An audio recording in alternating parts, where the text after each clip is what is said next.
Hello and welcome back everyone to this another video. आज की video में हम लोग एलिमेंट्स ऑफ कंपनी लॉ देखने वाले हैं। ये पार्ट 1 होगा, लगभग पार्ट 3 तक ये चैप्टर खत्म हो जाएगा। ठीक है, तो हम लोगों ने अब तक कॉन्स्टिट्यूशन ऑफ इंडिया खत्म कर चुके हैं, एलिमेंट्स ऑफ जनरल लॉ जिसमें इंडियन कॉन्ट्रैक्ट एक्ट, उसके बाद 2 चैप्टर्स है जो कि है elements of company secretaries legislation और एक है एलिमेंट्स ऑफ कंपनी लॉ। तो मैं आज ये चैप्टर कराने वाला हूं, ठीक है। इसके बाद मैं चाहूंगा इस चैप्टर के ऊपर, ये चैप्टर मैंने पहले नहीं पकड़ा क्योंकि कंपनी सेक्रेटरीज के बारे में अगर आपको जानना है उससे पहले आपको जानना होगा कंपनी लॉ के बारे में कि ये कंपनी लॉ है क्या चीज, ठीक है। कंपनी लॉ कैसे काम करता है, ये कौन से एक्ट में पास हुआ है, एक्सेट्रा एक्सेट्रा, पूरा इसको निचोड़ के अपने को समझना है। उसके बाद हम लोग समझेंगे elements of company secretaries legislation, ठीक है। Okay, elements of company law, let's start. सबसे पहले हम लोग देखेंगे कि मीनिंग ऑफ कंपनी, एक कंपनी का मतलब क्या होता है। What is the meaning of A company, what does a company denotes. Is it a place where everybody live? Is it a place where everybody work? Or is it something else? We're gonna look into it today and understand what the actual meaning of company is. Okay, किसी भी चीज को समझने से पहले ना हम लोग को एक चीज जानना होता है कि इसके पहले क्या था, उसके बाद अब क्या है कि नहीं। तो कंपनी जो है ना, देखो, the word company is derived from the Latin word come with और टुगेदर। पेनिस मतलब क्या होता है, ब्रेड। ओके, कम मतलब विथ और टुगेदर, ठीक है, मतलब एक साथ मिलना। और पेनिस मतलब ब्रेड, मतलब मिलके ब्रेड खाना। हाँ जी, कुछ ऐसा ही है। तो उसकी मीनिंग, एक्चुअल मीनिंग क्या है? एक्चुअल मीनिंग यही है ना कि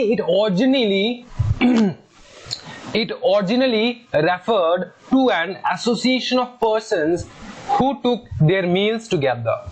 जब सब लोग आके एक साथ खाना खाते हैं ना, एक साथ मिलके बैठ के खाना खाते थे, उसी वर्ड को हम लोग कहते थे कंपनी, ठीक है। लैटिन वर्ड से डिराइव किया गया है ये, okay, company.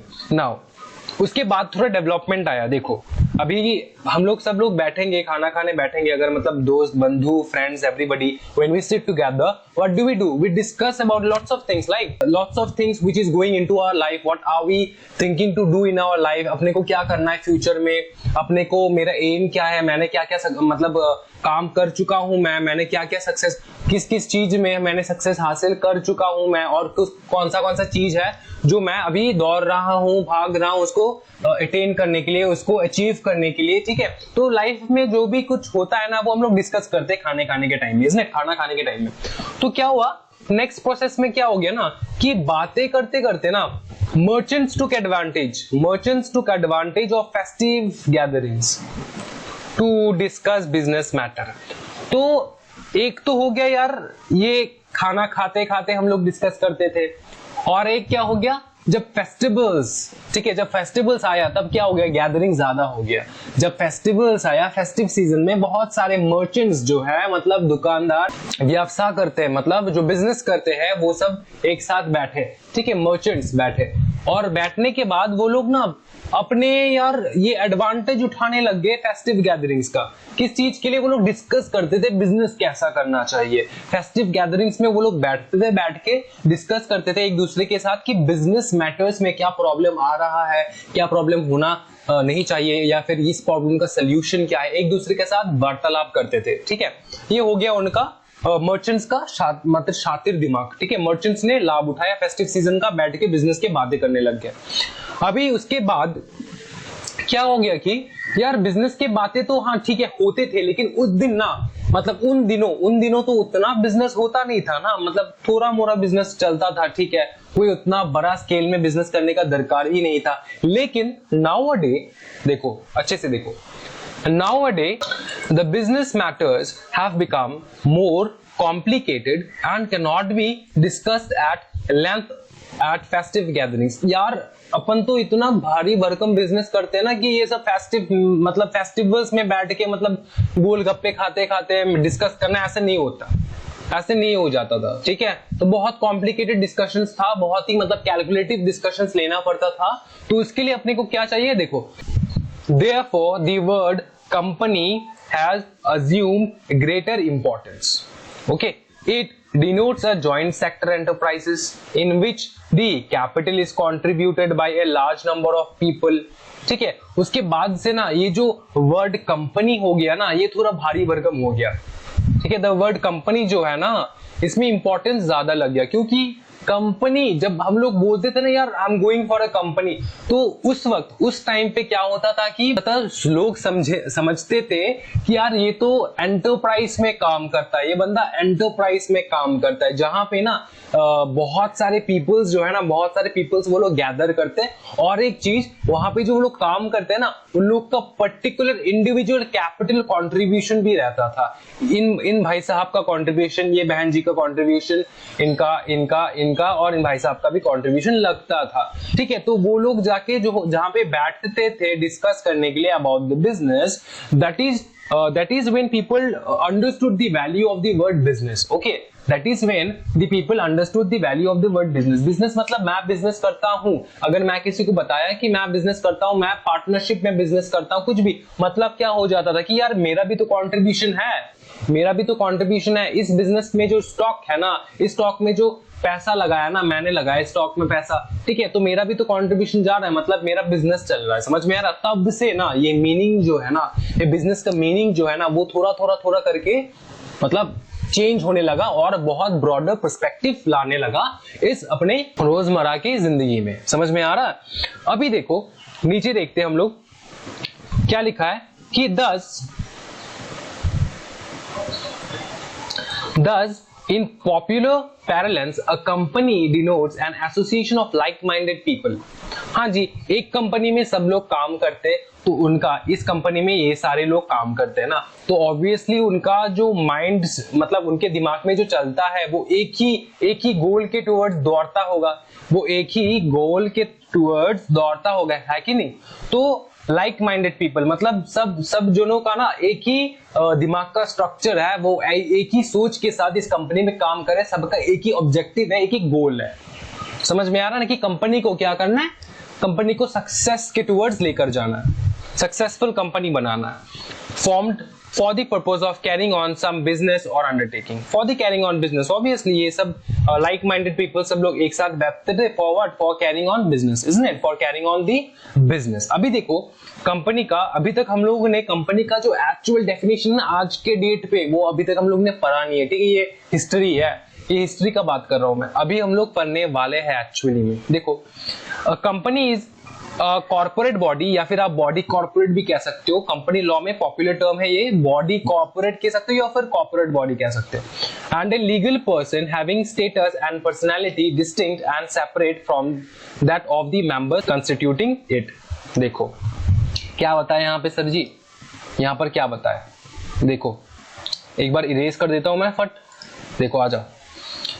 A company is a corporate body, body corporate, मतलब इतना समझ में आ चुका है कि एक कंपनी जो है ना वो एक बॉडी कॉर्पोरेट रहता है, एक बॉडी कॉर्पोरेट रहता है। और ना, और सुनो ये एंड है ना, a legal person, और कंपनी को हम लोग लीगल पर्सन कहते हैं, कंपनी को हम लोग एक इंसान का दर्जा देते हैं, एक इंसान का दर्जा देते हैं, ठीक है, उसका एक स्टेटस देते, हम इंसान का स्टेटस देते, उसका एक अलग ही पर्सनैलिटी रहता है, कंपनी का एक अलग ही पर्सनैलिटी रहता है, distinct and separate from that of the members constituting it. मतलब जो बंदे, ये बंदे जो है ना, ये जो कंपनी, ये वाला कंपनी जो वो लोग चला रहे, for example this is a company, this is a big company, okay it became a house, wait let मी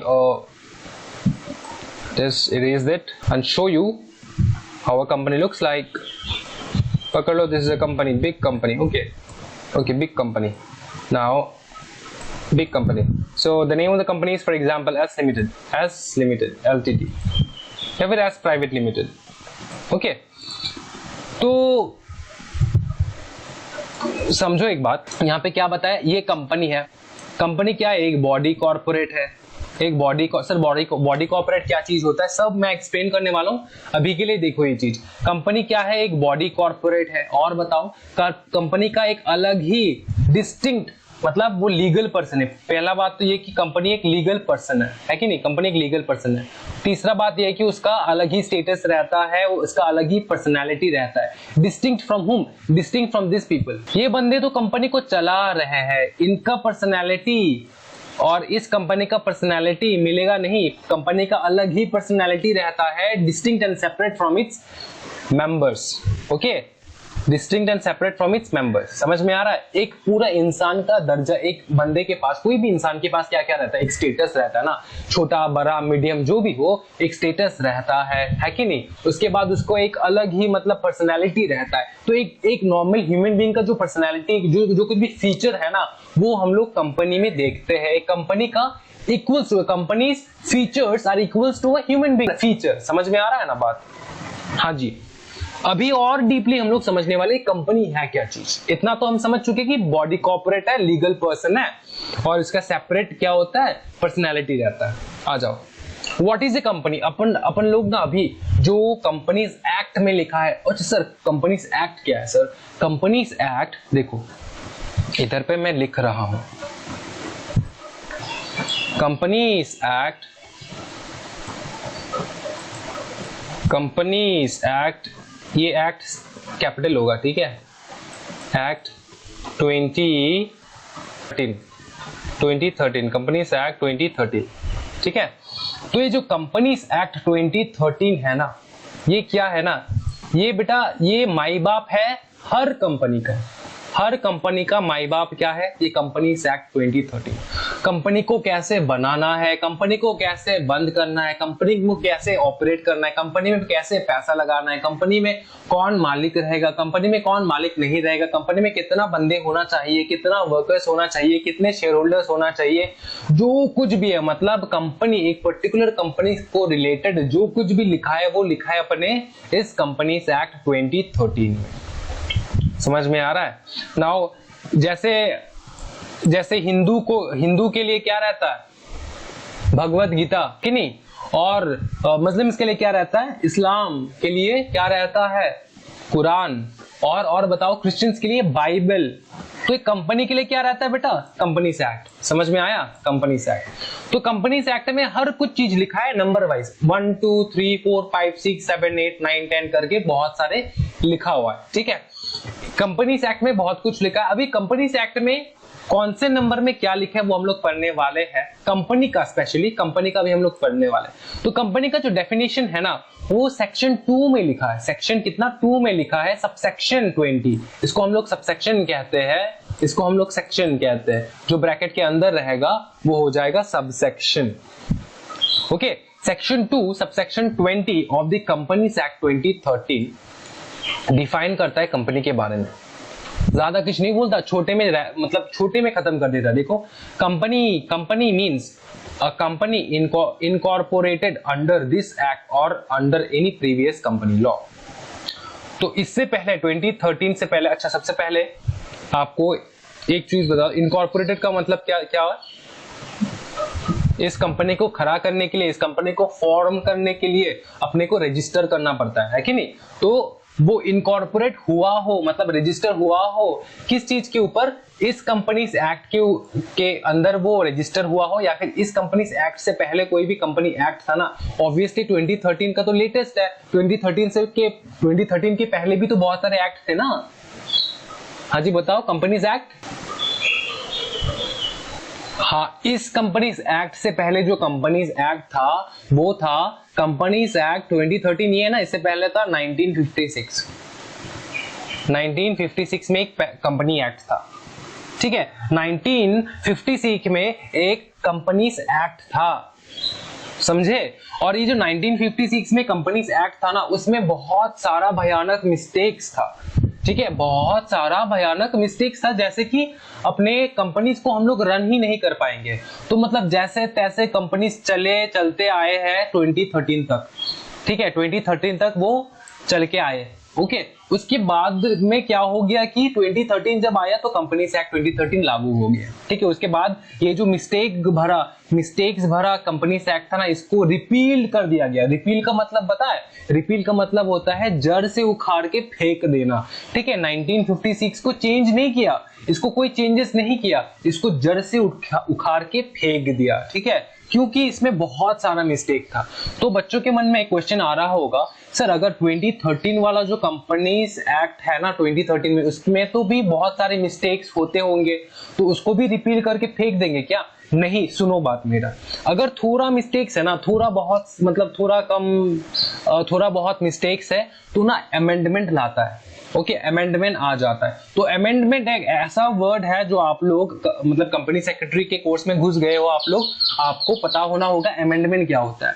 जो कि जैसे ईयर चेंज होता है, ईयर खत्म होता है ना, तो वैसे वैसे कंपनीज एक्ट भी ना पुराने होते मतलब हो जाते हैं, तो उसमें चेंजेस लाना बहुत दरकार हो जाता है। क्योंकि अगर आज के डेट में अगर मैं पुराना वाला कंपनीज एक्ट चलाऊं, आज के डेट में तो बहुत कुछ चेंज हो चुका होगा, राइट? तो तब तो मैच नहीं करेगा ना, इकोनॉमी ग्रो नहीं होगा, तो उसमें थोड़ा चेंजेस लाना पड़ता है। तो थोड़ा चेंजेस अगर लाया ना, तो उसको हम लोग कहते हैं अमेंडमेंट, मतलब थोड़ा बहुत चेंजेस आया है। लेकिन 1956 में क्या हुआ ना कि थोड़ा बहुत चेंजेस नहीं, भारी चेंजेस लाने का दरकार था, इसमें भारी चेंजेस लाने का दरकार था, तो इसको रिपील कर दिया गया, इसको जड़ से उखाड़ के फेंक दिया गया। उसके बाद लाया 2013 वाला कंपनीज एक्ट। ये जो 2013 वाला कंपनीज एक्ट है ना, मैं आपको ये सब चीज जो है अभी बताना मतलब दरकार है नहीं, लेकिन फिर भी मैं बताना चाहता हूँ because I am very excited with this chapter. This is one of my favourite subject actually. तो 2013 में अपना कितना सेक्शन से पता है? अभी तो मैंने बताया कि आपको बहुत सारे सेक्शंस थे, है कि नहीं? बहुत सारे सेक्शंस थे, तो कितना सेक्शन से पता है? हाँ जी, 470 सेक्शन। यहाँ पे ना 470 सेक्शन है, 470 सेक्शन है। लेकिन पता है आपको 1956 वाला जो था ना, उसमें कितना सेक्शन था? 658, ठीक है, सेक्शंस था 1956 के कंपनीज एक्ट में। अभी के कंपनीज एक्ट में 470 सेक्शन। सर ये याद रखना बहुत दरकार है। जब एग्जीक्यूटिव लेवल में आ जाओगे ना भाई मेरे, जब एग्जीक्यूटिव सेक्शन लेवल में आ जाओगे ना, तब आपको ये जो 470 सेक्शन है ना, एक एक सेक्शन दिमाग में रटा हुआ होना पड़ेगा। समझना तो होगा ही, लेकिन अगर आप रटोगे नहीं ना, तो 470 सेक्शन अगर मैं आपको सडनली पूछ लूं 188 सेक्शन में क्या लिखा है, ओके 188 सेक्शन में क्या लिखा है, सेक्शन 90 में क्या लिखा है, सेक्शन 96 में क्या लिखा है, ऐसे अगर मैं रैंडमली अगर पूछूं ना आपको, तो आपको पता चलेगा ही नहीं कि मतलब आपको तब तक याद नहीं आएगा जब तक आप वो चीज समझ ना लो और रट ना डालो। ये तो मेमोराइज, एक होता है मेमोराइजिंग, और मेमोराइजिंग भी बहुत दरकार है। जो बंदे बोलते हैं ना कि यार मेमोराइजिंग का दरकार ही नहीं, ऐसा नहीं होता, ठीक है। दोनों चीज चाहिए, एक तो समझना चाहिए, समझने के बाद आपको मेमोराइज भी तो करना है भाई, ये नंबर्स है, ठीक है। तो ये सब चीज ना याद रखना। 1956 ये याद नहीं रखोगे तब भी चलेगा, 1956 मत याद रखो, 658 मत याद रखो, लेकिन ये याद रखो 2013 के जो कंपनी एक्ट है उसमें 470 सेक्शन है, 7 शेड्यूल्स है उसमें, ओके। या आप फर्दर जब आप एग्जीक्यूटिव लेवल में आ जाओगे तब आपको पता चलेगा कि क्या क्या है, ओके। मैं ज्यादा आपको मतलब उसमें नहीं लेकर जाऊंगा। आ जाओ, यहाँ पर क्या बताया कि company means a company incorporated under this act और under any previous company law, मतलब या फिर इस कंपनीज एक्ट में वो रजिस्टर्ड है, या फिर मतलब 2013 वाला एक्ट में रजिस्टर्ड है, या फिर 1956 एक्ट में वो रजिस्टर्ड है, कोई भी चलेगा। लेकिन हम लोग कंपनी, उसी को कंपनी कहेंगे, उसी को हम लोग कंपनी कहने वाले हैं जो कि रजिस्टर्ड है 2013 या फिर 1956 वाला कंपनीज एक्ट में। समझ में आया? अभी देखो एक चीज, ये लिख डालो अगर आपको मतलब चाहिए तो, ये वाला नीचे वाला section 7 schedules 2013, 470 sections, okay 470 sections, all this. तो मैं इरेज कर रहा हूं, आ जाओ। तो ये अपने को पता चल गया कि यहां से यहां तक तो ये है भाई मेरे। उसके बाद देखो, a company is a body corporate, ठीक है, बॉडी कॉर्पोरेट या फिर कॉर्पोरेट बॉडी, कुछ भी कह लो, एंड ए लीगल पर्सन, ये अपने को पता चला है, पिछले डेफिनेशन में भी हम लोग देखे ये वाला चीज। तो ये जो कंपनी है ये एक बॉडी कॉर्पोरेट है, एक लीगल पर्सन है, having status and personality distinct and separate from that of the members constituting it.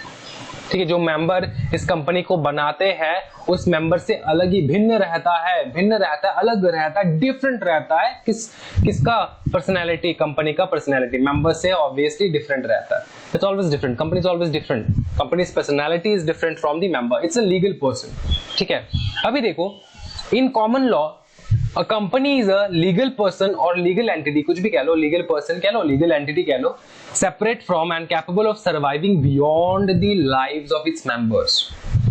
अभी एक चीज समझो, आप सोचोगे सर मैंने इतना मेहनत करके कंपनी को मतलब कंस्ट्रक्ट किया, इस कंपनी को मैंने बनाया, ठीक है, तो कल परसों अगर कोई पूछेगा कि मतलब ये कंपनी क्या, मतलब अगर मेरे नाम से जानना चाहिए ये कंपनी, ठीक है, आपके नाम से जाना जाएगा, कोई प्रॉब्लम नहीं। अगर आपके नाम से आप कंपनी बनाओ तो आपके नाम से जाना जाएगा। समझो एक चीज यहाँ पर बार बार बताया है कि separate and capable of surviving beyond the life of its members. देखो सेपरेट क्यों किया जाता है? आपका जो कंपनी है वो भिन्न रहता है, ठीक है, वो डिफरेंट रहता है, वो सेपरेट रहता है। आपका और कंपनी का कोई मतलब मील नहीं होता। हाँ, आप उस कंपनी के मालिक हो सकते हो, डायरेक्टर हो सकते हो, कुछ भी हो सकता है, अकाउंटेंट हो सकते हो, चार्टर्ड अकाउंटेंट हो सकते हो, कंपनी सेक्रेटरी हो सकते हो, कुछ भी हो सकते हो, लेकिन इट्स सेपरेट फ्रॉम यू। आप बोलोगे मैंने इतना मेहनत करके बनाया इस कंपनी को, मेरे से इस कंपनी को सेपरेट कर दे रहे हो आप। सेपरेट क्यों ना करे? अगर मैं सेपरेट नहीं करूंगा ना तो आप तो किसी ना किसी दिन मर जाओगे ना, तो उस दिन कंपनी भी मर जाएगा। अगर आपसे मैं कंपनी सेपरेट ना करूं, ठीक है, तो जब आप मर जाओगे ना तो कंपनी भी मर जाएगा। तो इसलिए इंसान का लाइफ जो है ना वो तो बहुत कम समय के लिए होता है, लेकिन कंपनी का जो लाइफ है वो this is for everlasting, isn't it, evergreen रहता है। तो सो दैट आपको कुछ होने पे कंपनी बंद ना हो जाए, आपके कुछ होने पे कंपनी का लाइफ भी खत्म ना हो जाए, इसके लिए कंपनी को सेपरेट किया जाता है। समझ में आ रहा है ना? और भी बहुत सारे रीजन है, लेकिन ये बेसिक रीजन है। ओके, तो इसमें यहाँ पे यही बताया कि surviving beyond the life of its members. तो कंपनी में जो मेंबर है ना उसका लाइफ भले खत्म हो जाए, लेकिन कंपनी का लाइफ कभी खत्म नहीं होता। ओके, नेक्स्ट देखो, however an association formed not for profit. समझो कोई कंपनी अगर आप क्रिएट कर रहे हो that is not for profit ना, नॉन प्रॉफिट कंपनी है, तो सेक्शन 8 कंपनी कहते हैं हम लोग। ओके, उसको हम लोग कहते हैं सेक्शन 8 कंपनी। सेक्शन 8 कंपनी कौन सा कंपनी है? चैरिटेबल कंपनी, जो कि नॉन प्रॉफिट कंपनी होता है। फॉर एग्जांपल चैरिटेबल कंपनी ही होता है सेक्शन 8 कंपनी। सेक्शन 8 कंपनी का दूसरा नाम चैरिटेबल कंपनी का दूसरा नाम सेक्शन 8 कंपनी।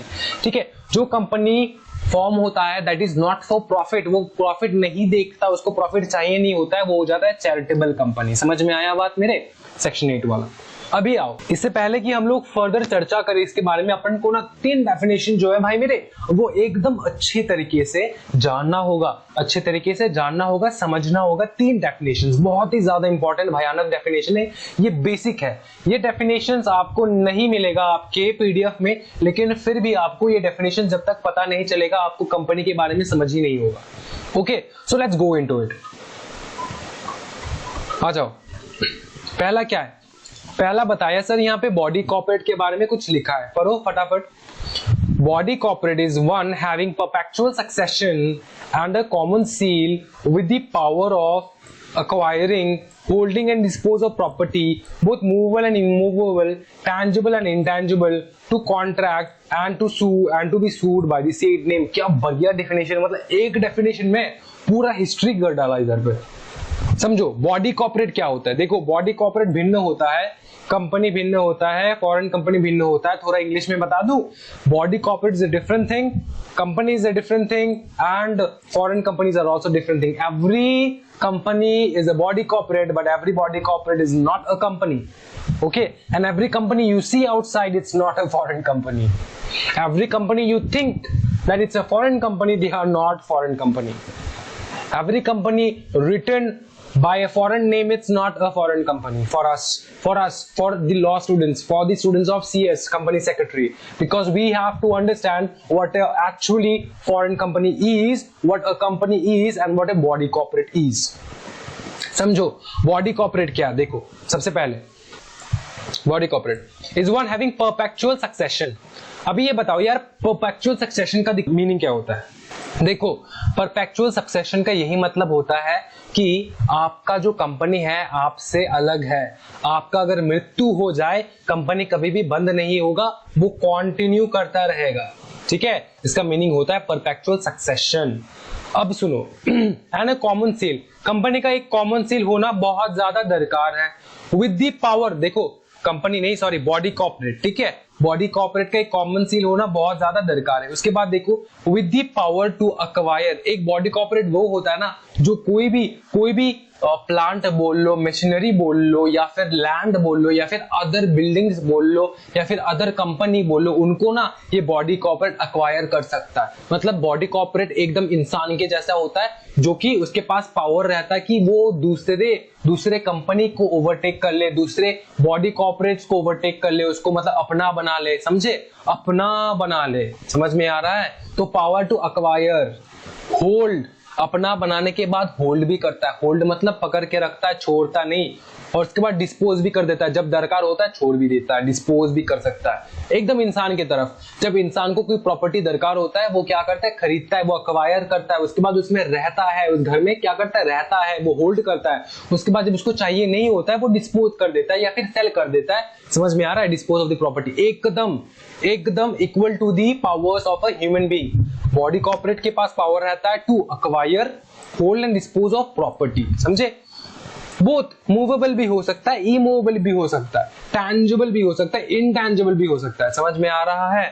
टू कॉन्ट्रैक्ट, और सुनो, बॉडी कॉर्पोरेट कॉन्ट्रैक्ट भी कर सकता है एंड टू सू भी कर सकता है। मतलब क्या कॉन्ट्रैक्ट? मतलब बॉडी कॉर्पोरेट किसी भी दूसरे बंदों के साथ, दूसरे कंपनी के साथ कॉन्ट्रैक्ट कर सकता है, सू भी कर सकता है। सू मतलब क्या हो जाता है, यहाँ पे आपके ऊपर केस भी कर दे सकता है बॉडी कॉर्पोरेट, ठीक है, एंड टू बी सूड, और उसके ऊपर भी सू कर सकता है। सुनो, ये तो सू तो कर ही सकता है, सू मतलब वो केस तो कर ही सकता है, और कोई दूसरा बंदा भी उसके ऊपर केस कर दे, वैसा भी उसके पास लाइबिलिटी रहता है कि हाँ दूसरा बंदा भी उसके ऊपर केस कर सकता है। देखो, to sue and to be sued, समझो ये चीज। टू सू मतलब मैं तो आपको सू कर सकता हूँ, बॉडी कॉर्पोरेट हूं मैं सू कर सकता हूँ आपको, और आप भी मेरे को सू कर सकते हो। इतना मेरे पास लाइबिलिटी है कि आप भी सू कर सकते हो मेरे को, मैंने अगर उल्टा सीधा किया तो।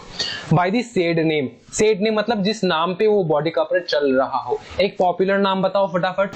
Food corporation of India, FCI, that's a body corporate, it's not a company, समझे। Food corporation of India, is it a company? अब बताओ एक चीज मेरे को, बहुत सारे बंदे सोचते होंगे यार ये जो FCI है ना, फूड कॉर्पोरेशन ऑफ इंडिया, ये तो कंपनी है। बहुत सारे वेबसाइट्स में लिखा भी होगा, अगर आप लोग ऑनलाइन में जाओगे चेक करोगे, बहुत सारे वेबसाइट्स में लिखा होगा कंपनी कंपनी कंपनी, लेकिन वो कंपनी है नहीं, वो कंपनी है नहीं। क्यों? क्योंकि कंपनी का डेफिनेशन पढ़ो इधर पे। Company means a company incorporated under this act और under any previous company law. मतलब 2013 के एक्ट में वो रजिस्टर हो, या फिर 1956 के एक्ट में वो रजिस्टर था, ठीक है। कोई भी इन दोनों एक्ट से कोई भी एक्ट में आप रजिस्टर कर लो भाई मेरे, आप कंपनी रहोगे। आप क्या रहोगे? आप एक कंपनी रहोगे। लेकिन जो फूड कॉर्पोरेशन ऑफ इंडिया है ना, this is not a company because this is not registered under companies act. Food corporation of India is found by the food corporation act 1964। ये आपको पता होना होगा चीज। मैंने एग्जांपल दिया बॉडी कॉर्पोरेट का, समझे।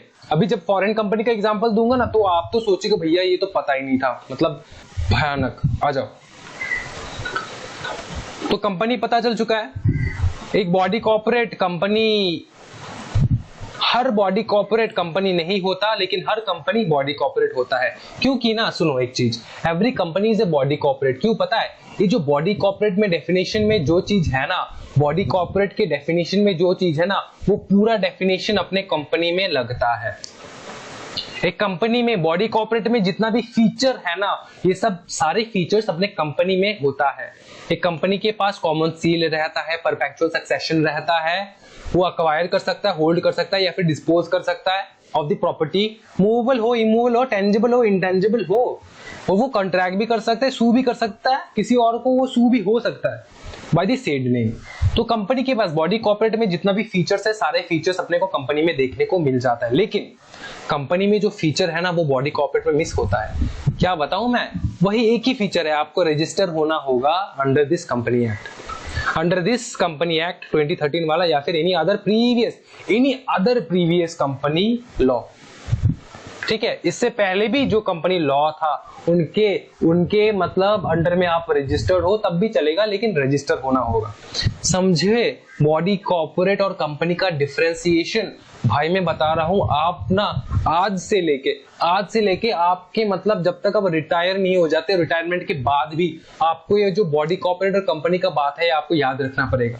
फॉरेन कंपनी क्या होता है वो भी याद रखना पड़ेगा, समझे।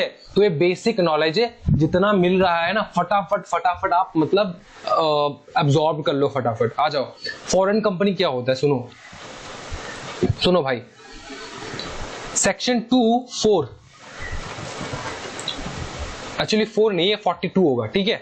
Section 2(42) of the companies act बताता है अपना फॉरेन कंपनी में। ओके, सेक्शन 2 सबसेक्शन 42, ये 2 होगा, ये ब्रैकेट इस साइड में होगा। मैं एक बार फिर से लिख देता हूं भाई मेरे, या फिर मेरे जो बहुत इंटेलिजेंट भाई बंधु है उनको डाउट होगा। 42 लिख के ऐसे कर देना है, ठीक है।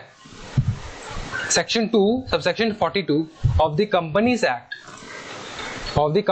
2013, a foreign company is any company or body corporate incorporated outside India।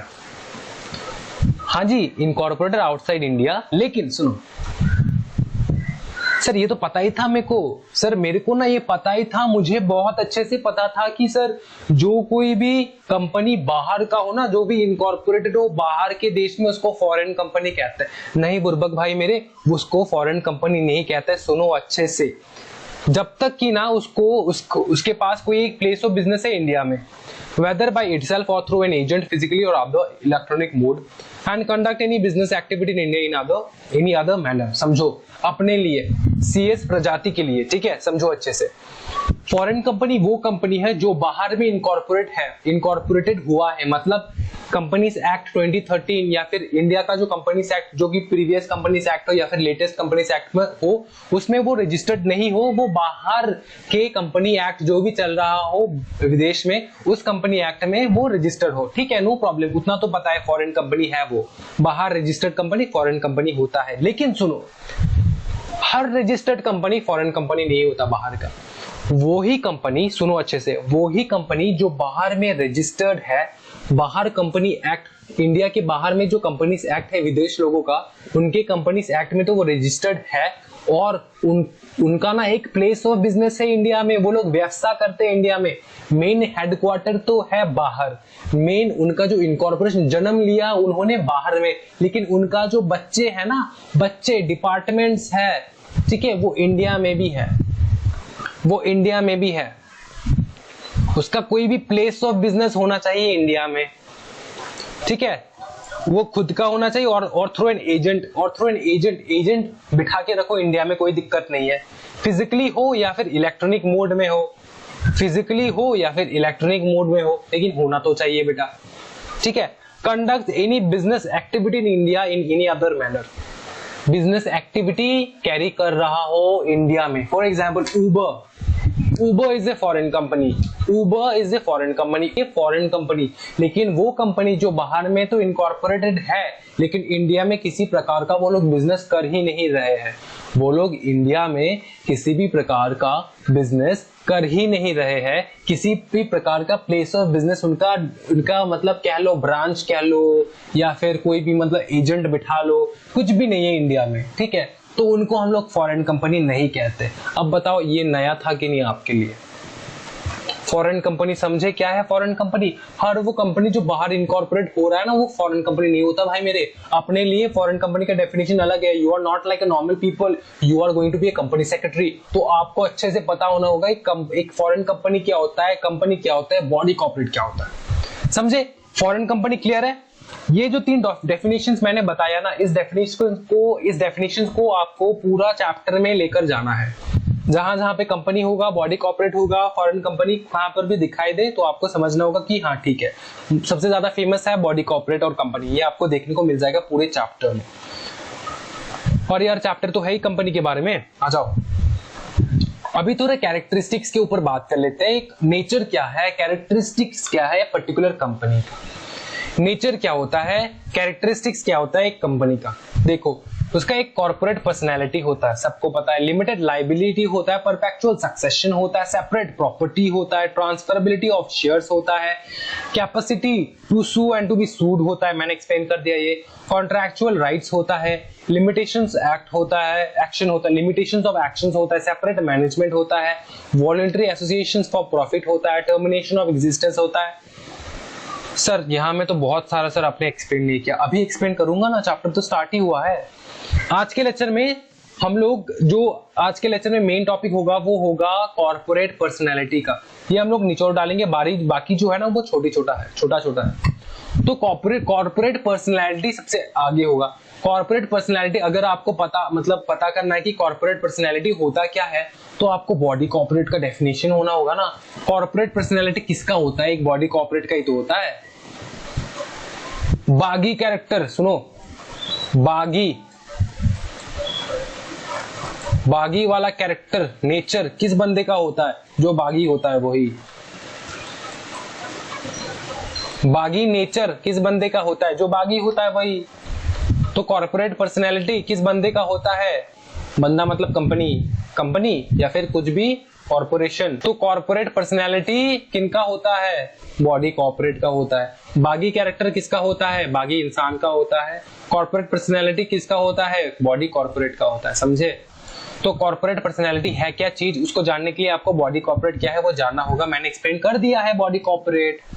A body corporate is one having perpetual succession and a common seal with the power to acquire, hold and dispose of property, both movable, immovable, tangible, intangible, to contract and to sue and to be sued by the said name.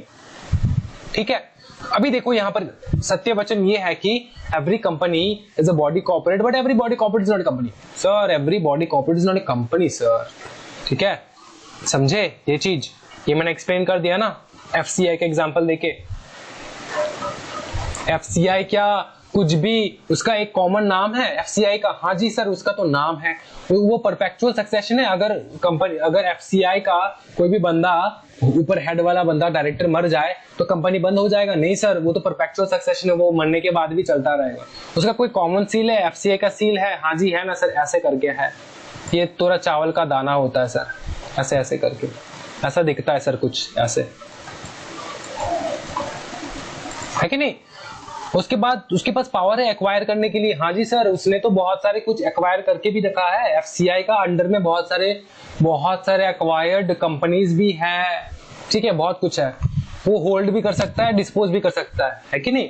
उसके बाद वो movable भी है, वो property ना, बहुत movable and immovable, मतलब वो मूवेबल प्रॉपर्टी। FCI के अंडर में ट्रक्स है, FCI के अंडर में ट्रक्स है, मूवेबल प्रॉपर्टी है, हाँ जी है। लैंड बिल्डिंग है, हाँ जी है, वो क्या है, मूवेबल है। टेंजिबल भी हो सकता है, इंटेंजिबल भी हो सकता है। ओके, तो वो कॉन्ट्रैक्ट भी कर सकता है। FCI जो है ना वो कॉन्ट्रैक्ट भी कर सकता है और वो सू भी कर सकता है और वो खुद को भी सू करा सकता है, समझ में आया ना। वो खुद भी सू हो सकता है, वो दूसरों को भी सू कर सकता है। ओके, समझे। प्रॉपर्टी किस प्रकार का प्रॉपर्टी, मूवेबल हो सकता है, इमूवेबल हो सकता है, टेंजिबल हो सकता है, दिखाई देने वाला प्रॉपर्टी, ना दिखाने देने वाला भी हो सकता है, इंटेंजिबल, फॉर एग्जांपल गुडविल, ये भी आता है। आपको फर्दर जब आप पढ़ते रहोगे तब आपको धीरे धीरे एक एक वर्ड का मीनिंग समझ में आएगा कंपनी लॉ में। To contract and to sue and to be sued by the said name, समझे। अभी यहां से लेके यहां तक आपको रीड करना है, सेम ही चीज लिखा है, मैं एक बार रीड करने वाला हूं। कॉर्पोरेट पर्सनैलिटी क्या होता है, being a separate legal entity, हाँ जी सेपरेट है भैया एकदम। It bears its own name, अपना खुद का नाम होता है, and next under a corporate name, ठीक है। It has seal of its own, हाँ जी। Its asset are separate and distinct from those of its members, हाँ जी। मेंबर का एसेट और कंपनी का एसेट, मतलब बॉडी कॉर्पोरेट का एसेट, कंपनी नहीं, बॉडी कॉर्पोरेट का एसेट वो अलग होता है कि नहीं। पकड़ लो, आपका दुकान जो है वो आपका पर्सनल एसेट है। आपका जो दुकान है ना भाई मेरे, वो आपका पर्सनल एसेट है। आपका ज्वेलरी का शॉप है, आपका पर्सनल एसेट है। आपका ग्रोसरीज का शॉप है, आपका पर्सनल एसेट है वो। लेकिन बॉडी कॉर्पोरेट जो है ना, वो पर्सनल एसेट नहीं होता। उसमें जो चेयरमैन बैठता है ना, उसका मतलब उसका खानदानी नहीं होता वो बॉडी कॉर्पोरेट। एफसीआई एक बॉडी कॉर्पोरेट है, उसमें जो बैठा है टॉप में, उसका मतलब खानदानी दुकान है क्या वो बॉडी मतलब एफसीआई नहीं ना, वो गवर्नमेंट ऑफ इंडिया का है, वो बॉडी कॉर्पोरेट है। वो जो ऊपर में जो बंदा बैठा है ना, उसका पर्सनल प्रॉपर्टी अलग है और ये प्रॉपर्टी अलग है, समझा ना। इट्स एसेट और सेपरेट, ठीक है, सेपरेट रहता है मेंबर्स से, ठीक है। पकड़ लो, ये एक बॉडी कॉर्पोरेट है, अच्छे से एक बार समझ लो, फटाफट हो जाएगा। ये बॉडी कॉर्पोरेट है, ठीक है। और ये आप हो, ये आप हो, ठीक है, ये आप हो। आपके पास 2 घर है, 1 घर है, 2 घर है, 3 घर है, 4 घर, चलो आपके पास 4 घर है। तो इस कंपनी में आप क्या हो? चेयरमैन हो। कंपनी नहीं, बॉडी कॉर्पोरेट में। अभी बॉडी कॉर्पोरेट एक्सप्लेन करें तो बॉडी कॉर्पोरेट, इस बॉडी कॉर्पोरेट में आप क्या हो? चेयरमैन हो। इस बॉडी कॉर्पोरेट का भी उसका अलग से प्रॉपर्टी है, 1 2 3 4 5 6 7 8 9 10 प्रॉपर्टी है। तो आप क्या बोलने वाले हो? आपके पास कितना प्रॉपर्टी है? 1 2 3 4 5 6 7 8 9 10 11 12 ऐसे करके आप लोग कैलकुलेट करने वाले हो? नहीं, आपका प्रॉपर्टी, आपका पर्सनल प्रॉपर्टी अलग है और बॉडी कॉर्पोरेट का पर्सनल प्रॉपर्टी अलग है। ये आपका नहीं है, बॉडी कॉर्पोरेट का है। समझ में आ रहा है? आप हो सकते हो हेड इसमें, लेकिन ये जो है वो अलग है, ठीक है। और सुनो एक बात, कंपनी का भी सेम रहता है, समझो एक चीज, कंपनी जो मैं कह रहा हूं ना, कंपनी का भी सेम रहता है। बॉडी कॉर्पोरेट का मतलब समझ गए तो कंपनी का मतलब समझ गए। सिर्फ एक डिफरेंस है कंपनी में, सिर्फ एक डिफरेंस है कंपनी में, समझो बात मेरे। वो कंपनीज एक्ट रेगुलेट करता है एक कंपनी को ना, एक कंपनीज एक्ट रेगुलेट करता है, और एक बॉडी कॉर्पोरेट को अलग अलग एक्ट्स है जो रेगुलेट करता है। समझे ना बात मेरे? आ जाओ। तो it is also a different person. हाँ जी, कंपनी मैंने पहले ही बताया है, कंपनी बोल लो, बॉडी कॉर्पोरेट बोल लो, एक अलग बंदा होता है, अलग पर्सन होता है from its members who composite. It is capable of owing property, incurring debts, borrowing money, having a bank account, employ people, सब कर सकता है वो body corporate. Entering into contracts and suing and being sued in the same manner as an individual. जैसे एक normal बंदा करता है ना, वैसे पूरा सब कुछ काम कर सकता है ये body corporate. Its members are its owners. उसका जो मेंबर है वो ओनर्स रहते हैं, but they can be its creditor simultaneously. वो क्रेडिटर भी रह सकता है। देखो मतलब सर हम समझे नहीं, देखो समझाता हूं आपको। क्या बोला इस लाइन में? Its members are its owners but they can be its creditors also. थोड़ा फेमस वाला एग्जांपल देता हूं सो दैट आपको समझ में आ जाए। पकड़ लो रिलायंस का फाउंडर कौन है बताओ, मतलब मालिक कौन है? अभी का मालिक बताओ, पिछले का दरकार नहीं है, अभी का बताओ। हाँ जी, मुकेश अंबानी। देखो इधर पे, Mukesh Ambani is the owner of what? Of Reliance, is the owner of the Reliance. तो समझो एक चीज, हम लोग नॉर्मली तो कहते हैं कि मुकेश अंबानी रिलायंस का ओनर है। ये जो मुकेश अंबानी जी है ना, इन्होंने मेंटेन करके रखा है इस कंपनी को, रिलायंस को। रिलायंस का मैक्सिमम शेयर्स है मुकेश अंबानी के पास और बाकी शेयर्स है बाकी बंदों के पास। तो ये कंपनी सिर्फ मुकेश का है या फिर बाकी मेंबर्स का भी है? रिलायंस पे किस किस का शेयर है? हाथ उठाओ। उनका है, बताओ यार। ये पब्लिक का है ना, जिन्होंने शेयर होल्डिंग करके रखा है। रिलायंस का आपका शेयर हो, आपके पास रिलायंस का अगर शेयर हो ना, तो आप शेयर होल्डर हो रिलायंस कंपनी का, और share holders are the owner of the company. समझो हमेशा, share holders are the owners of the company. लेकिन एक चीज समझो, एक तो बात ये है कि it is separate from the owner. एक ये जो रिलायंस है कंपनी बोल लो या फिर कोई भी बॉडी कॉर्पोरेट बोल लो, वो सेपरेट है। तो मुकेश अंबानी रिलायंस को लोन भी दे सकता है कि नहीं? हाँ जी, वो तो ओनर है ही, क्योंकि उसके पास मैक्सिमम शेयर्स है। लेकिन वो इसको लोन भी दे सकता है कि नहीं? पर्सनल प्रॉपर्टी से। रिलायंस उसका पर्सनल प्रॉपर्टी नहीं है, मैं फिर से बता दूं आपको, मुकेश अंबानी का पर्सनल प्रॉपर्टी नहीं है रिलायंस। ओके, इसमें बस मुकेश का शेयर्स नहीं है, सब लोगों का शेयर्स है, उसका पर्सनल प्रॉपर्टी नहीं है। तो कोई अगर मतलब आप अगर रिलायंस का शेयर होल्डिंग करते हो ना, एक भी दो भी शेयर्स खरीद लो और बोलो यार मैं तो रिलायंस का मालिक हूँ, कोई पूछेगा आपको कैसे? क्योंकि मैंने शेयर होल्डिंग करके रखा है। और ये बात झूठ नहीं है। अगर आप शेयर होल्डिंग कर रहे हो, जितने रुपए का शेयर होल्डिंग आपने किया है उतने रुपए का मालिक हो आप उस कंपनी का। समझ में आ रहा है? अगर आपने 10 रुपए का शेयर खरीदा है तो 10 रुपए का मालिक हो आप उस कंपनी का। समझ में आ रहा है? तो मुकेश भाई साहब तो लोन दे सकता है ना कंपनी को लोन दे सकता है और उससे वो इंटरेस्ट भी गेन कर सकता है। मुकेश भाई, समझ में आ रहा है? तो लोन दे सकते हो आप। Okay, its members are its owners तो है ही, but they can be its creditors simultaneously as it has a separate legal entity। उसका legal entity separate होता है इसीलिए तो उनको हमने लोन दिया है। क्रेडिटर बन रहे हो आप। क्रेडिटर किसको कहते हो? आपने लोन दिया कंपनी को तो आप कंपनी के क्या बन गए? क्रेडिटर बन गए ना। उसके बाद देखो, a share holder can not be held liable for the acts of the company even if it hold virtually the entire share capital. समझो एक बात, यही तो मजा है ना कॉर्पोरेट मतलब कंपनी खोलने का मजा तो यही है ना। देखो भाई, आप शेयर होल्डर हो इस कंपनी का, ठीक है? स्टोरी समझो, आपने क्या किया? आपने पापा को बताया कि पापा मैं ना रिलायंस का मालिक बन चुका हूं। पापा ने बोला चल झूठा, क्या बात कर रहा है?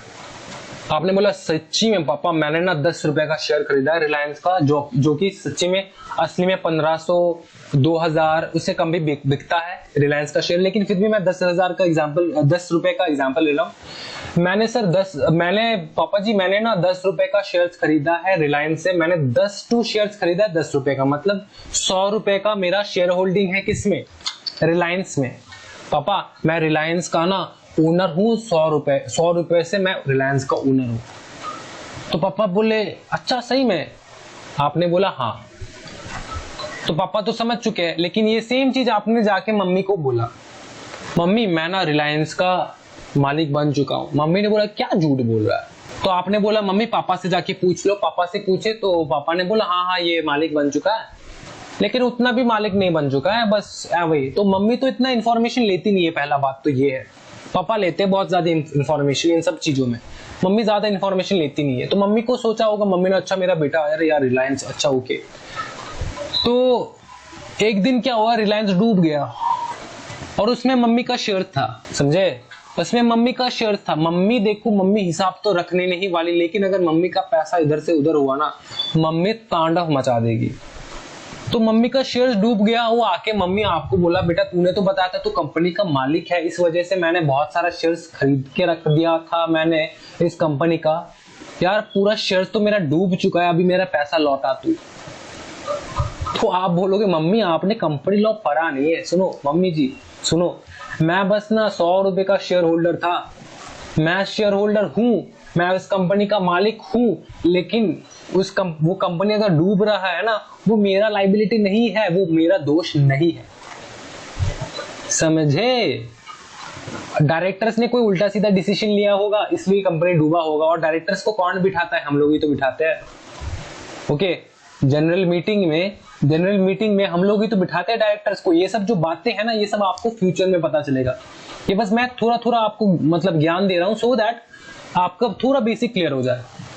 थोड़ा सा बेसिक मतलब टच कर रहा हूं मैं, ज्यादा घुस नहीं रहा हूं, बस सिंपली टच। ओके, तो देखो, तो आप शेयर होल्डर हो, cannot be held liable for the act of the company even if he holds virtually the entire share capital. अगर उसने पूरा शेयर कैपिटल भी आपके खुद के नाम पे कर दिया, अगर आपने पूरा शेयर कैपिटल रिलायंस का आपके खुद के नाम पे कर भी दिया ना आपने, तो फिर भी आप लायबल नहीं हो कंपनी अगर डूब जाए तो।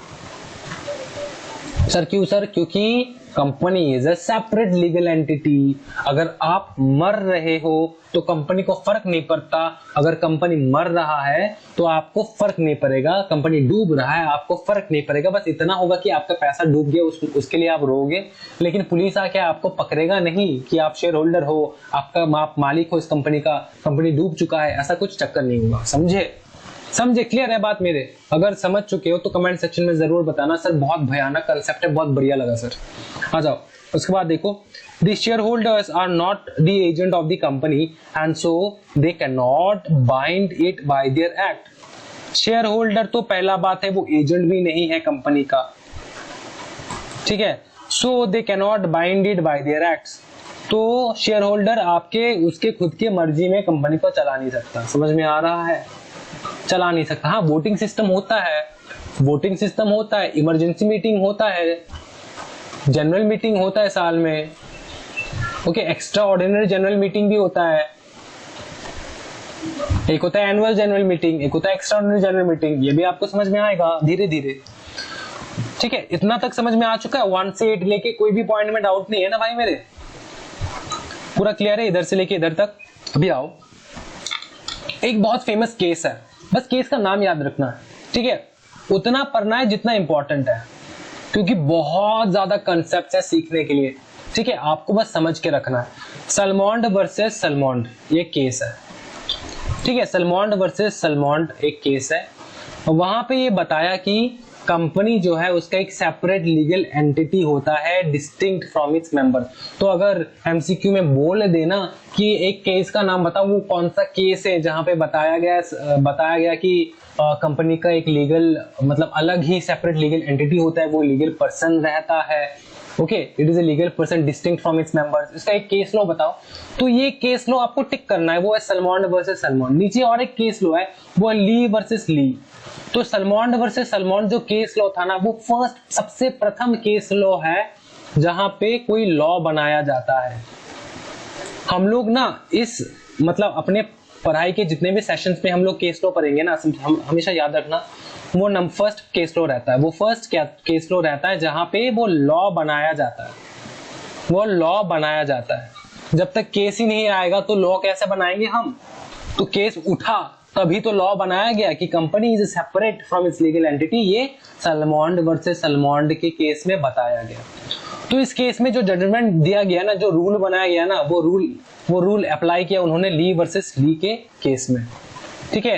Application of the principle established in Salomon's case. Salomon के केस में जो प्रिंसिपल उन्होंने इन्वेंट किया, कौन सा प्रिंसिपल सर? कि यही प्रिंसिपल की company once a company has been valid constituted under Companies Act, एक बार Companies Act के अंदर वो constitute हो जाए, it becomes a legal person distinct from its members, and for this purpose it is immaterial whether any member has a large or small portion of the shares and whether he holds those shares beneficially or as a mere trustee। आपको बस इतना याद रखना है कि company, देखो इधर से इधर तक, ठीक है, important points, becomes a legal person distinct from its member। ये वाला जजमेंट कहाँ पे आया?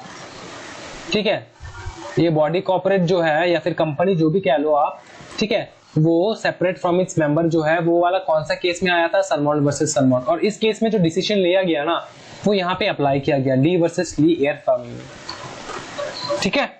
अगर स्टोरी आपको मतलब स्टोरी सुनना है, मतलब बहुत ही मतलब स्टोरी टेलिंग वाला क्लास चाहिए, तो आप जाके पीडीएफ में स्टोरी पढ़ लो, पूरा स्टोरी लिखा है कि क्या हुआ था इस केस में। अपने को बस इतना जानना है, मतलब बेकार की स्टोरी में पढ़ना नहीं है, अपने को बस इतना जानना है कौन से केस में कौन सा डिसीजन लिया गया था। समझ में आया ना बात मेरे? आ जाओ, लिमिटेड लाइबिलिटी, ये लास्ट होगा अपना आज के लिए। लिमिटेड लाइबिलिटी क्या है हम लोग देख लेते हैं। लिमिटेड लाइबिलिटी क्या होता है? आप उतना ही लाइबल हो। आप पकड़ लो, एक बॉडी कॉर्पोरेट है, ठीक है, एक बॉडी कॉर्पोरेट है, या फिर हम कंपनी लेते हैं, हर कहीं पे कंपनी लिखा है, देखो, because obviously every company is a body corporate my जान, every company is a body corporate, इसलिए हर जगह पे कंपनी कंपनी कंपनी लिख के रखते हैं, ठीक है। तो हम लोग यहाँ पे ऐसे देखते हैं अच्छे से। आ जाओ, ये कंपनी है, ठीक है, कंपनी में आपने शेयर खरीदा आपने 10 रुपए का। तो ये जो शेयर आपने 10 रुपए का खरीदा है ना, ये क्या एक बार में 10 रुपए दे देते हो आप, या फिर फर्स्ट कॉल होता, अलॉटमेंट होता है, फर्स्ट कॉल होता है, सेकंड कॉल होता है, थर्ड कॉल होता है। तो आपका लाइबिलिटी कितना है इस कंपनी के ऊपर?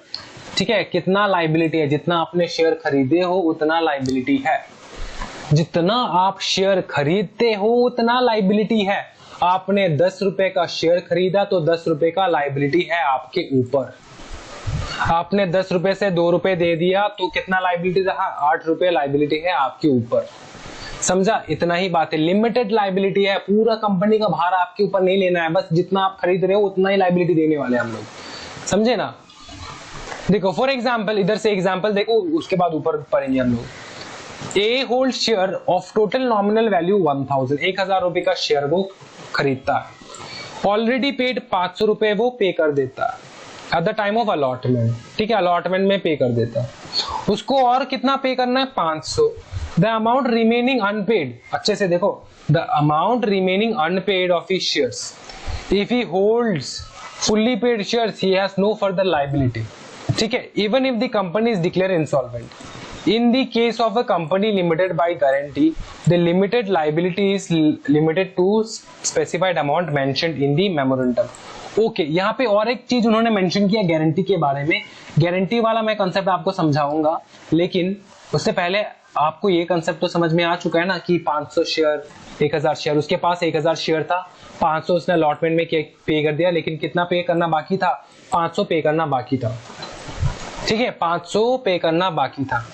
अब एक बात बताओ मेरे को, कंपनी जब डूब जाता है ना, कंपनी जब डूब जाता है तब कंपनी क्या करता है पता है, कंपनी शेयर होल्डर्स को बोलता है भैया जी आपका जो शेयर बाकी था ना पेमेंट के लिए वो प्लीज पेमेंट कर दीजिए, कंपनी डूब चुका है, मेरे को पेमेंट करना है क्रेडिटर्स को, ठीक है।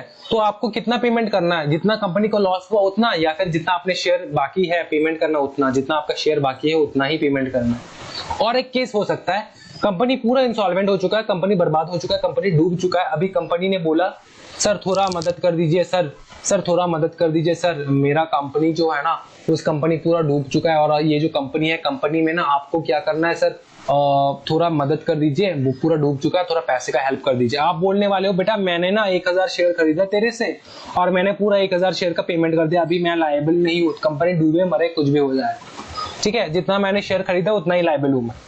समझ में आया। गारंटी कंपनी क्या है भैया, एक होता है कंपनी लिमिटेड बाय शेयर, एक होता है कंपनी लिमिटेड बाय शेयर। देखो इधर पे मैं लिखता हूं,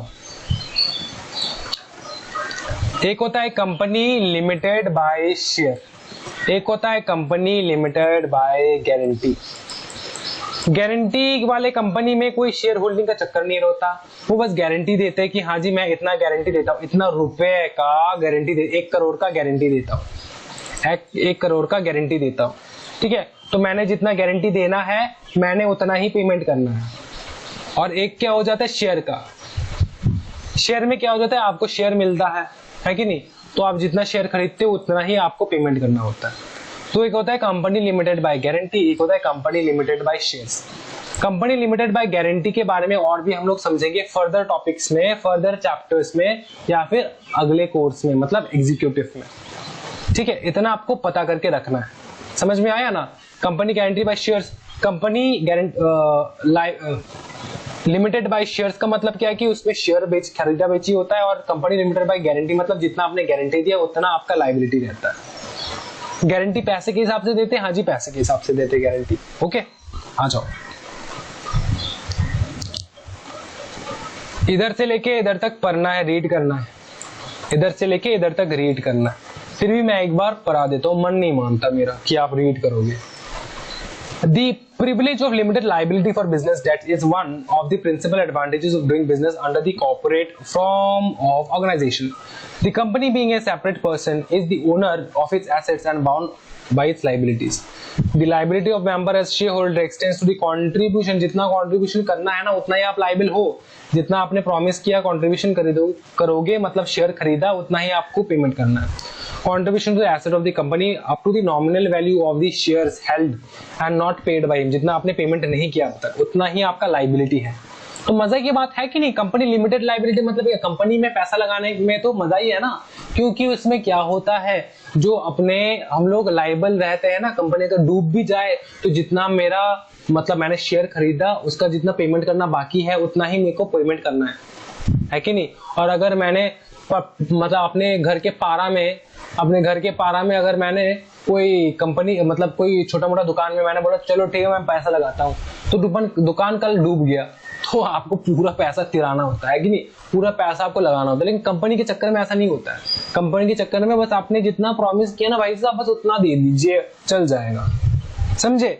एक चीज समझो यहाँ पे, इतना तो पता है कि कंपनी का जो मेंबर्स है, मेंबर्स मतलब कौन, कंपनी का मेंबर्स मतलब कौन, जो ओनर्स बैठते रहते हैं, नॉर्मली डायरेक्टर्स ही कह रहे हैं हम लोग, डायरेक्टर्स, कंपनी का जो डायरेक्टर्स है ना, वो तो लायबल नहीं है अगर कंपनी डूब जाए तो। अगर डूब जाए, अगर डायरेक्टर ने किसी भी प्रकार का चोरी किया है कंपनी से, तब तो लायबल है। अगर पकड़ा जाए तब तो कंपनी डूब रहा है, उसका रीजन क्या है, डायरेक्टर ने कोई घोटाला किया है, तब तो डायरेक्टर पकड़ा जाएगा।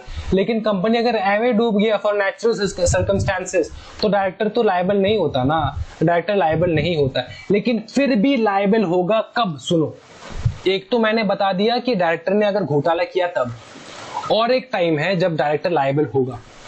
डायरेक्टर लायबल होगा दो टाइम पे, देखो फटाफट, डायरेक्टर कह लो या फिर मेंबर कह लो, लायबल होगा दो टाइम पे। एक टाइम पे जब घोटाला किया है, ठीक है, घोटाला किया है, और दूसरा जब ना वो कंपनी चला रहा है, वो कंपनी तो चला रहा है, ये ध्यान में ही नहीं रखा कंपनी में जो मिनिमम मेंबर्स होना चाहिए उसका लिमिट से कम था मेंबर्स, ठीक है, उसके लिमिट पकड़ लो, कंपनी में मिनिमम 6 मेंबर रहना चाहिए, पकड़ लो, इस कंपनी में मिनिमम 6 मेंबर रहना चाहिए। लेकिन कंपनी में मेंबर था बस 4, और ये बंदा डायरेक्टर और मेंबर वो चलाए जा रहा था कंपनी को 6 महीने से ज्यादा, ठीक है। फिर से बता रहा हूँ सुनो, थोड़ा गोलमाल लग रहा है, कुछ नहीं होगा, देखो आ जाओ, इजी है।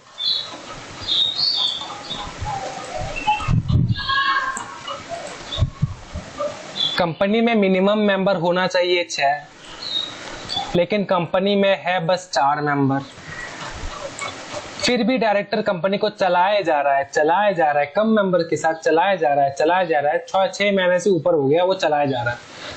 तब इस 6 महीने में जितना भी मतलब प्रकार का लॉस हुआ ना कंपनी को, वो पूरा तिराएगा ये डायरेक्टर या मेंबर, समझे। डायरेक्टर तो वैसे दो लायबल नहीं है, लेकिन अगर मेंबर कम हो, मेंबर उतना मेंबर नहीं है जितना होना चाहिए, उससे कम है, और 6 महीना पार हो चुका है, और 6 महीने के अंदर जितना भी प्रकार का लॉस हुआ है, कुछ भी हुआ है, वो क्या हो जाएगा, वो लायबल रहेगा अजी डायरेक्टर। समझो, इधर आ जाओ, देखो यहाँ पे क्या बताया, यहाँ पे however some statutory exceptions to the principle of limited liability are there. As Companies Act 2013, the members become personally liable if the membership fall below the prescribed minimum and the business is carried on for more than 6 months thereafter. समझे बात? Easy है। अभी मैं आपको बताऊंगा एक चीज कि कंपनी में ना इसको रिलेटेड, ठीक है, इससे रिलेटेड ये जो चीज है ना, आप कहीं पर भी लिख के आपके दिमाग में बैठा लो, छाप लो, आप मतलब टैटू बना लो, कुछ भी कर लो, लेकिन ये आपको याद रहना चाहिए। टाइप्स ऑफ कंपनी, और उसमें मिनिमम मेंबर और डायरेक्टर जो है, ये मैंने डायरेक्टर एक्स्ट्रा लिखा है यहाँ पे, ये भी देख लेना। मेंबर्स मिनिमम मैक्सिमम कितना होना चाहिए, डायरेक्टर मिनिमम मैक्सिमम कितना होना चाहिए, आपको सारा जिंदगी ये काम होने वाला है। 3 प्रकार के कंपनी के बारे में हम लोग देखने वाले, एक है 1% कंपनी, ओपीसी कहते हैं हम उसको, एक है प्राइवेट कंपनी, एक है पब्लिक कंपनी। 1% कंपनी में मिनिमम मेंबर होना चाहिए 1, मैक्सिमम भी होना चाहिए 1। प्राइवेट कंपनी में मिनिमम मेंबर होना चाहिए 2, मैक्सिमम मेंबर होना चाहिए 200। पब्लिक कंपनी में मिनिमम मेंबर होना चाहिए 7 और मैक्सिमम मेंबर होना चाहिए अनलिमिटेड, समझे। डायरेक्टर का बात करें तो 1% में 1, मैक्सिमम 15। प्राइवेट कंपनी में मिनिमम 2, मैक्सिमम 15। पब्लिक कंपनी में मिनिमम 3, मैक्सिमम 15 डायरेक्टर्स होना चाहिए। और एक चीज सुनो, ये मैं आपको आउट ऑफ सिलेबस बता रहा हूँ, ये भी आउट ऑफ सिलेबस ही था, लेकिन फिर भी मैं बता रहा हूँ आपको। ये जो 15 का लिमिट है ना डायरेक्टर्स, आप सोच रहे होंगे सर बहुत सारे कंपनीज तो मैंने देखा है वहां पे 22 डायरेक्टर्स है, 23 डायरेक्टर्स है, तो वो कैसे हो जाते हैं सर। आप ये मैक्सिमम जो लिमिट है ये आप एक्सटेंड कर सकते हो, 15 से ज्यादा कर सकते हो, लेकिन आपको ना एक जनरल मीटिंग बुलाना पड़ेगा, जनरल मीटिंग बुलाना पड़ेगा और उसमें स्पेशल रेजोल्यूशन पास करना पड़ेगा। स्पेशल रेजोल्यूशन पास करना पड़ेगा। अगर आप ये पास कर दो तब आप मिनिमम मैक्सिमम मेंबर से 15 से ज्यादा आप बुला सकते हो, डायरेक्टर्स रख सकते हो, समझे। तो आज का जो लेक्चर है ना भाई यहाँ तक रखते हैं, थोड़ा ज्यादा हैवी हो जाएगा, बाकी जो सारे हैं बहुत छोटा छोटा है। आपको बेसिक समझना बहुत जरूरी है कंपनी का अगर बेसिक समझ में आ चुका है आपको तो आपको बहुत ही इजी लगेगा समझने में। किसी भी प्रकार का डाउट है, कंफ्यूजन है, आप जरूर पूछना मेरे कमेंट सेक्शन पे, जरूर पूछना, मैं जरूर कमेंट करूंगा, 110% कमेंट करूंगा, ठीक है। और अगर आपको वीडियो पसंद आया, थोड़ा भी इजी लगा और आपको भरोसा है कि हाँ जी सर हो जाएगा आराम से, कोई दिक्कत नहीं होगा सब्जेक्ट में, तो प्लीज लाइक करो, सब्सक्राइब करो और कमेंट करो कि सर जी मजा आ गया। Thank you so much everyone and happy learning guys.